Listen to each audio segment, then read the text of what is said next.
Welcome.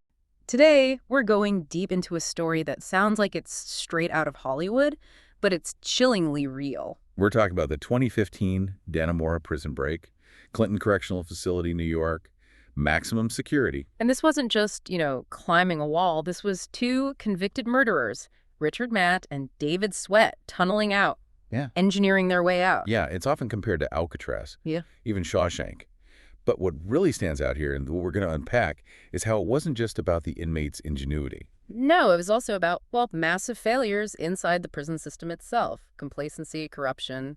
It's quite the story. Absolutely. So our mission today is to trace this whole thing chronologically, from how they got the tools, the escape itself, that crazy 23-day manhunt, all of it. We need to start with the guys themselves.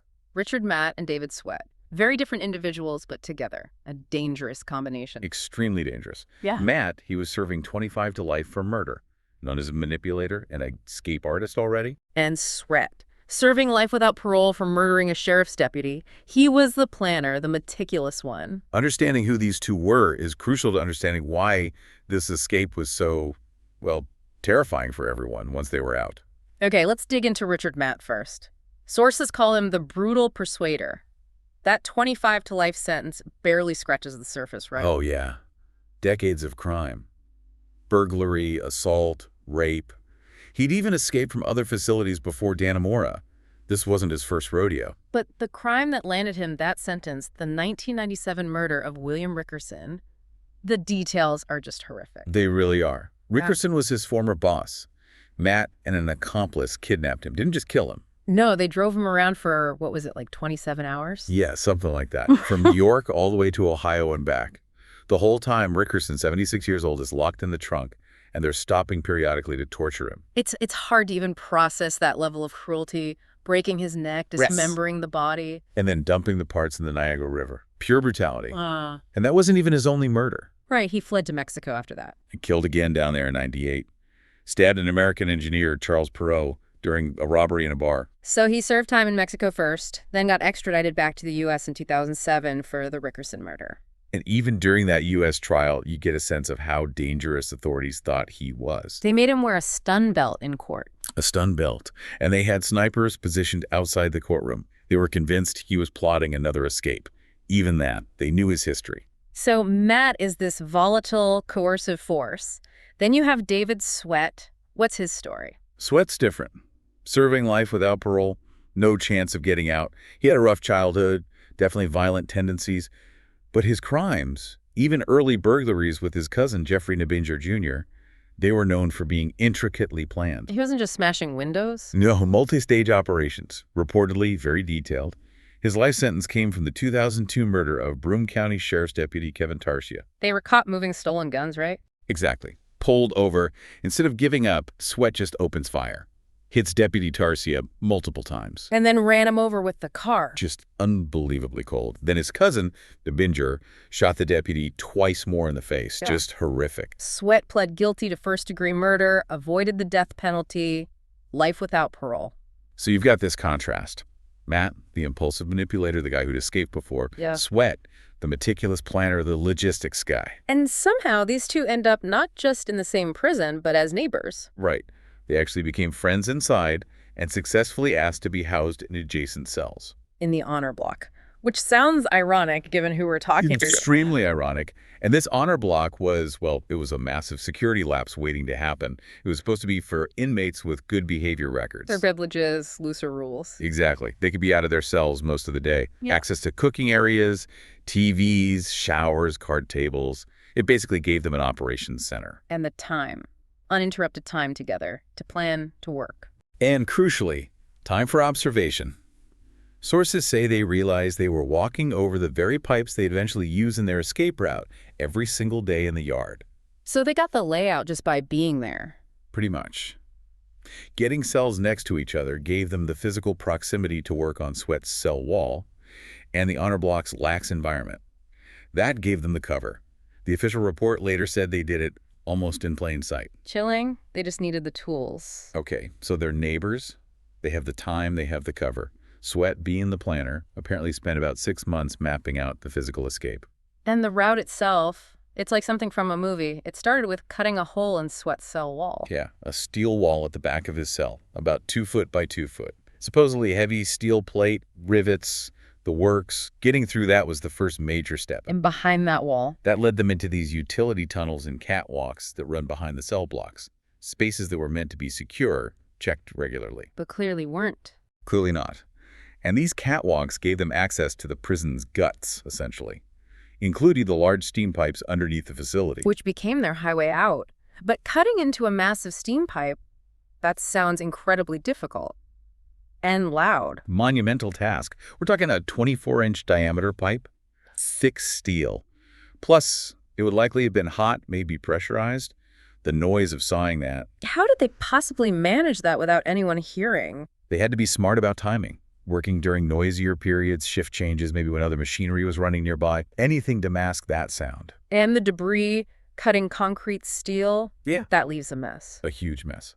They apparently flushed smaller bits down the toilet, larger chunks of concrete, metal shavings, tossed into corners of those utility areas that staff just never went into. For 6 months, the sheer amount of material suggests nobody was really looking. Exactly. It speaks volumes about the lack of proper inspections, both of the cells and those restricted areas. So they cut through the cell wall, navigate the catwalks, cut into the steam pipe. Then what? They followed that steam pipe until it connected with the city sewer system outside the prison walls. And the final step. Popping a manhole cover about 500 feet outside the prison's perimeter wall. Freedom. But the most audacious part, Sweat admitted later. The practice run. Yeah. He told investigators after he was caught that he actually did the entire route the night before the actual escape. Went all the way out, checked the manhole, came all the way back to his cell. Undetected. The confidence or arrogance. It's astounding. Calculated risk on a whole other level. Okay, but none of this happens without tools. Hacksaw blades, chisels, drill bits. How do you get power tools into maximum security? That's where the inside help becomes absolutely critical. Yeah. And the method is just bizarre. It involved Joyce Mitchell, the tailor shop supervisor. Yes, and it wasn't just cutting tools. They needed light down there, so they got eyeglasses rigged with little lights on them, all smuggled in by Mitchell. Inside. Frozen hamburger meat. Frozen hamburger meat.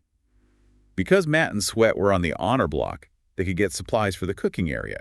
Mitchell would hide the blades, the bits, whatever, inside chunks of meat, freeze it solid. Making it undetectable to standard searches. Pretty much. She'd deliver it to the tailor shop area, they'd pick it up.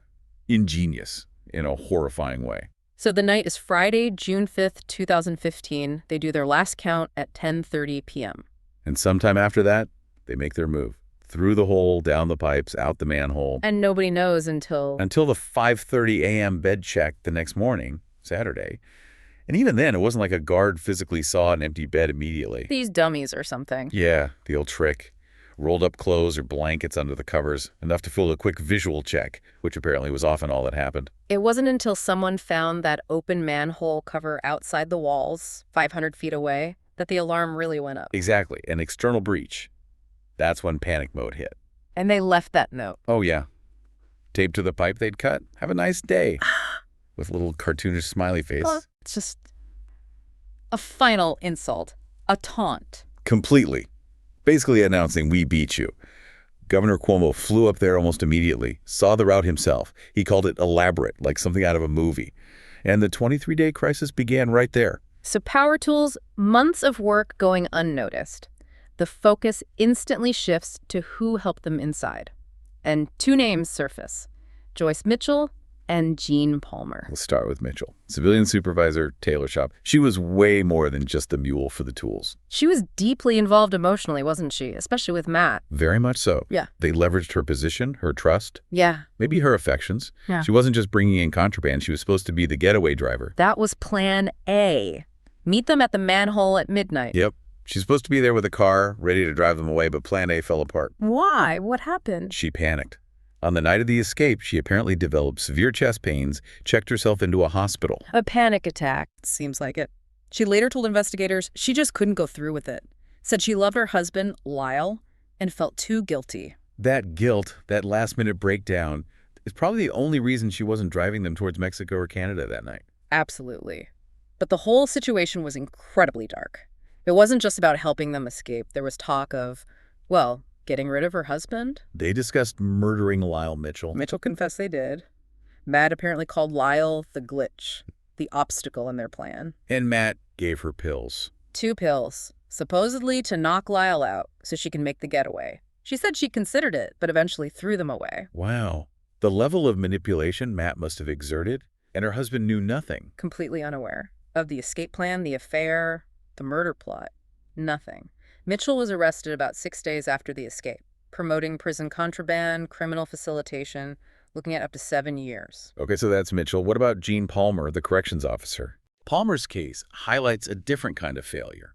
Maybe more subtle, but just as damaging. The favor culture. He claimed he didn't know about the escape, right? That it was just trading favors. That was his defense.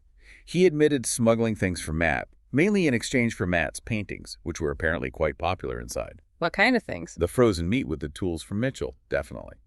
But also other stuff. Paint brushes for Matt's art, letting them cook, even, critically, accessing and altering electrical boxes near the catwalks they used. Altering electrical boxes, that goes way beyond trading for art. That's actively helping them compromise the infrastructure. Exactly. It's facilitating the actual mechanics of the escape route.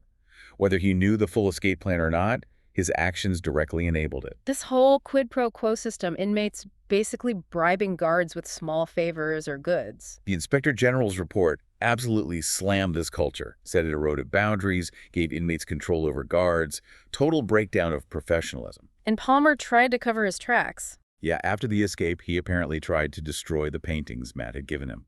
Clear sign he knew he'd crossed a line.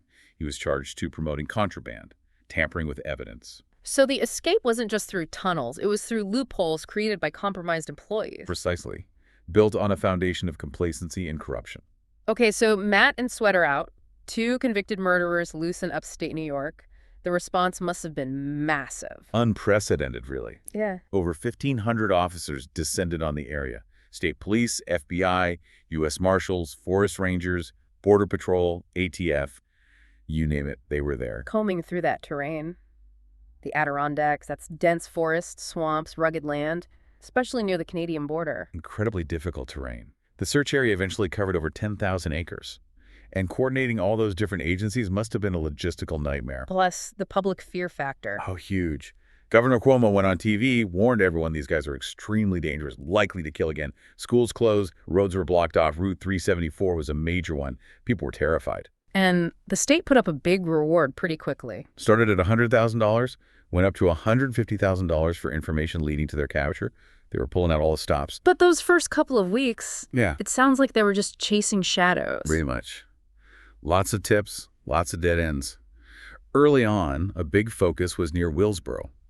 A tip about 2 men seen running into the woods during a storm. Found nothing. Nothing concrete. Spent days searching there. Then, maybe the most frustrating detour, around 2 weeks in. The Southern Tier sighting. Yeah, Credible Report put them way down south, near Friendship, New York, like 300 miles away from Dannemora near Pennsylvania. So they shifted hundreds of officers down there. Over 300 officers, yeah. A huge chunk of the search effort, completely redirected based on that one lead. Turned out to be a bust. Wasted time, wasted resources. You can imagine the tension building between the agencies. The search goes cold. Completely cold for several days. You're burning through money. The final cost was around $23 million for the whole operation, and you have nothing. Just sightings that evaporate. They needed something solid. And finally, almost 3 weeks in, they got it. Back up north. Right. June 22nd. The focus shifts back towards Franklin County, near a place called Owl's Head. What was the breakthrough? A cabin burglary. Somebody broke in, clearly looking for supplies, and inside, investigators found what they desperately needed. DNA. Whose DNA? Richard Matt's. On a toothpaste tube, a razor. They even found prison-issue underwear. That was it. Confirmation. Confirmation they were alive, they were still in that area, and they'd been there within the last 24 hours.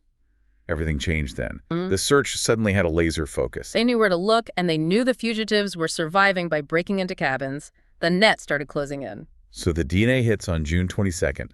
Suddenly, there's intense pressure, law enforcement flooding that specific area around Owl's Head, and this pressure seems to break the partnership. Sweat said they split up around then, June 23rd. Yeah, according to Sweat's later confession, he claimed Matt was becoming unfocused, erratic, basically slowing him down. What was Matt doing? Well, for one, he wasn't physically up to the demands of being constantly on the run in the woods, out of shape. And critically, He'd started finding alcohol in these cabins that they broke into. He was drinking while on the run for murder? Getting drunk, according to Sweat, which fits with Matt's impulsive nature. The autopsy later found his blood alcohol was 0.18%. Pretty significant impairment. So Sweat, the discipline planner, sees Matt falling apart and potentially becoming a liability. Exactly. And Matt's volatility was escalating. Sweat described this near miss at another cabin. The owner showed up. Yeah, a guy named John Stockwell and his family arrived while they were hiding inside. Matt apparently grabbed the stolen 20-gauge shotgun they'd found and was ready to take hostages. Just to buy more time, willing to harm civilians. That's what Sweat claimed. He said he talked Matt out of it, convinced him to run instead. And in that rush to flee, Matt dropped the toothpaste, the razor, the very items with his DNA that gave law enforcement the breakthrough. Matt's own recklessness basically signed his death warrant. and Sweat saw this as his chance to ditch Matt and go it alone. Seems that way. He took off, leaving Matt behind. But Matt didn't last long after that, did he? No, just 3 days later, June 26th, near Malone, New York, still in that general northern area. What led to the final confrontation? He did something incredibly stupid. He fired that shotgun at a passing RV. Just shot at a random vehicle on the road. Why? Out of frustration. Drunkenness. Who knows? But that gunshot was like a beacon. Police zeroed in on the sound, tracked him into the woods near Owl's Head. And a Border Patrol team found him. A tactical team, yeah. They located him hiding in the brush. How did it go down? Quickly. According to the reports, as he was getting ready to raise the shotgun towards the agents, he coughed. Just a small sound, but it gave away his exact spot. He refused to drop the weapon. Refused. The agent fired 3 shots to the head. Matt was killed instantly. The shotgun was found next to him. 20 days after escaping. Exactly the violent end everyone feared. But Sweat was still out there. Still heading north. Trying to make it to the Canadian border, he lasted 2 more days. Until June 28th. Where was he caught? Very close to the border. Near Constable, New York. Only about 1.5 miles from Canada. He was spotted walking along a road. By a state trooper? Sergeant J. Cook. Cook saw him, recognized him, circled back his patrol car. Sweat saw him coming and bolted, ran towards the woods across a field. Cook gave chase. On foot.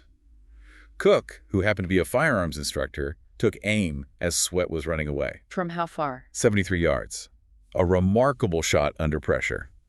Fired twice, hit Sweat twice, shoulder and arm. Took him down, but didn't kill him. Right. Sweat collapsed. He was captured alive but in critical condition. Collapsed lung, immediately taken into custody, airlifted to Albany Medical Center. And even while recovering, he couldn't resist talking about the escape. Apparently bragged a bit, according to investigators. Detailed the planning, the practice run, confirmed the plot about Lyle Mitchell, almost like he still needed credit for pulling off the escape itself, even though it failed in the end. The meticulous planner, proud of his work, even in defeat. So the manhunt's over. The cost. Around $23 million to the state. But the bigger cost was probably the hit to public confidence in the prison system. Absolutely. And that Inspector General's report in 2016, it didn't pull any punches, did it? Not at all. It was a scathing indictment. Talked about long-standing systemic failures, chronic complacency. The most damning line was that the escape happened almost in plain sight. Which just boggles the mind. How does months of cutting steel and concrete go unnoticed in max security? What were the specific failures the report highlighted? Several key things. Those bed checks, for instance. Guards often just glanced for a lump under the blanket, the mannequin roll trick, instead of physically verifying the inmate was there. Giving them that crucial overnight window. Completely unsupervised hours between the 10:30 p.m. count and 5:30 a.m. check. Then there was the noise. Right, cutting a steam pipe isn't quiet. The report found guards rarely went into those back utility areas. If they heard sounds, they often just dismissed it as routine maintenance noise. Complacency again. And they mentioned an earlier investigation into Joyce Mitchell. Yes, there had been an internal probe into her relationship with the inmates before the escape, but it was apparently mishandled, botched, and ultimately closed. A huge missed opportunity to stop the whole thing. So, what happened to the staff involved? 20 employees were faulted. Well, Mitchell and Palmer faced the criminal charges we discussed. But for many of the others, the consequences were less severe. Some got suspensions, some resigned or retired before discipline could be finalized. 9 actually returned to work. That seems lenient, given the scale of the failure. The report also noted a real lack of cooperation from prison staff during the investigation. Lots of misleading testimony. suggests a culture of closing ranks, covering up. Let's recap the final sentences. Joyce Mitchell, Pleaded guilty. Got 2 1/3 to 7 years. Paid about $80,000 in restitution. She was paroled in February 2020. Gene Palmer, the guard, Pleaded guilty too. Served 4 months of a 6-month sentence. and David Sweat. Pleaded guilty to the escape charge. Got an extra 3.5 to 7 years tacked on to his life without parole sentence. So he's never getting out. And he's continued to be defiant inside. Yeah, he's been moved around different facilities, engaged in hunger strikes. There was even a court order needed to authorize force feeding him back in 2022. Still pushing boundaries. The whole story obviously captured public imagination, became a miniseries. Escape at Dannemora. Right. Popular show. Though Joyce Mitchell, after she got out, disputed parts of it, especially denying the show's portrayal of a sexual relationship with Sweat while admitting a coerced one with Matt. It shows how real events get filtered through the lens of entertainment. So looking back at this whole deep dive, it's an incredible escape plan executed by two very dangerous, very different criminals. But the plan only works. It only got off the ground because of the failures inside. The complacency, the corruption, the lack of basic vigilance. If Matt and Sweat hadn't been put in the honor block as neighbors, The whole thing might never have happened.